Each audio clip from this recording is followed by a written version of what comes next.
Assalamualaikum warahmatullahi wabarakatuh. Perkenalkan, nama saya Naura Alia Priscila Effendi dengan NIM 2022176. Pada kesempatan kali ini saya akan menjelaskan mengenai pajak. Pajak adalah suatu kontribusi wajib masyarakat kepada negara untuk keperluan negara bagi sebesar-besarnya kemakmuran rakyat. Setiap uang pajak yang dibayarkan rakyat akan masuk dalam pos pendapatan negara dari sektor pajak. Penggunaannya untuk membiayai belanja pemerintah pusat maupun daerah demi kesejahteraan masyarakat. Pajak memiliki fungsi. Terdapat dua fungsi pajak, yaitu fungsi budgeteer atau finansial, yaitu memasukkan uang sebanyak-banyaknya ke kas negara dengan tujuan untuk membiayai pengeluaran negara. Fungsi kedua yaitu regularian atau fungsi mengatur, yaitu pajak digunakan sebagai alat untuk mengatur masyarakat baik di bidang ekonomi sosial maupun politik dengan tujuan tertentu. Pajak digunakan sebagai alat untuk mencapai tujuan tertentu dapat dilihat dalam contoh sebagai berikut. Yang pertama, pemberian intensif pajak, misalnya tax holiday, dalam rangka meningkatkan investasi, baik investasi dalam negeri maupun investasi asing. Yang kedua, pengenaan pajak ekspor untuk produk-produk tertentu dalam rangka memenuhi kebutuhan dalam negeri. Yang ketiga, pengenaan bea masuk dan pajak penjualan atas barang mewah untuk produk-produk impor tertentu dalam rangka melindungi produk-produk dalam negeri. Pajak memiliki jenis, yaitu ada pajak penghasilan berdasarkan Undang-Undang Nomor 10 Tahun 1994 yang telah disempurnakan dengan Undang-Undang Nomor 16 Tahun 2000. Dijelaskan bahwa pajak penghasilan adalah suatu pungutan resmi yang ditujukan kepada masyarakat yang berpenghasilan atau atas penghasilan yang diterima dan diperolehnya dalam tahun pajak untuk kepentingan negara dan masyarakat dalam hidup berbangsa dan bernegara sebagai suatu kewajiban yang harus dilaksanakan, meliputi antara lain: yang pertama, ada imbalan berkenaan dengan pekerjaan atau jasa. Yang kedua, hadiah dari undian. Yang ketiga, laba usaha. Yang keempat, keuntungan. Yang kelima, penerimaan kembali pembayaran pajak yang telah dibebankan sebagai biaya. Yang keenam yaitu bunga termasuk premium, diskonto, dan imbalan karena jaminan pengembalian hutang. Yang ketujuh yaitu dividen. Yang kedelapan royalti. Yang kesembilan sewa dan penghasilan. 10. Penerimaan atau perolehan pembayaran berkala. Yang 11. Keuntungan karena pembebasan hutang kecuali sampai dengan jumlah tertentu yang ditetapkan dengan peraturan pemerintah. Yang ke-12 keuntungan karena selisih kurs mata uang asing.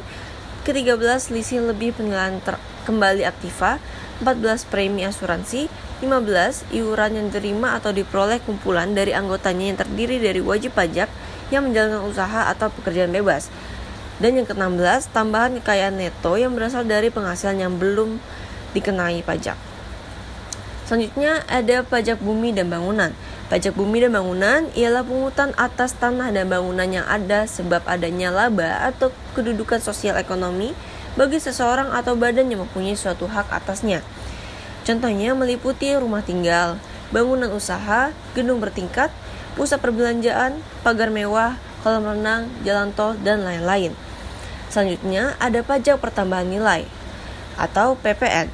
Pajak pertambahan nilai atau PPN adalah pungutan yang dibebankan atas transaksi jual beli barang dan jasa yang dilakukan oleh wajib pajak pribadi atau wajib pajak badan yang telah menjadi pengusaha kena pajak. Jadi, yang berkewajiban memungut, menyetor, dan melaporkan PPN adalah para pedagang atau penjual. Lalu, bagaimana pajak pada penjual mempengaruhi hasil pasar? Subsidi yang diberikan pemerintah kepada masyarakat akan menyebabkan ongkos produksi yang dikeluarkan oleh produsen menjadi lebih rendah daripada ongkos produksi sebelum adanya atau tanpa adanya subsidi.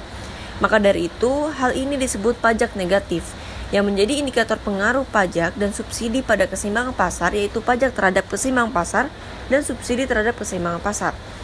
Ternyata pajak sangat berpengaruh terhadap atau penjualan selalu menambah harga barang yang ditawarkan, sehingga hanya mempengaruhi fungsi penawaran, sedangkan pada fungsi permintaan tidak mengalami perubahan sama sekali. Sedangkan dengan adanya subsidi yang diberikan pemerintah kepada masyarakat akan menyebabkan ongkos produksi yang dikeluarkan oleh produsen menjadi lebih rendah daripada ongkos produksi, menyebabkan daya beli konsumen terhadap produksi tersebut meningkat.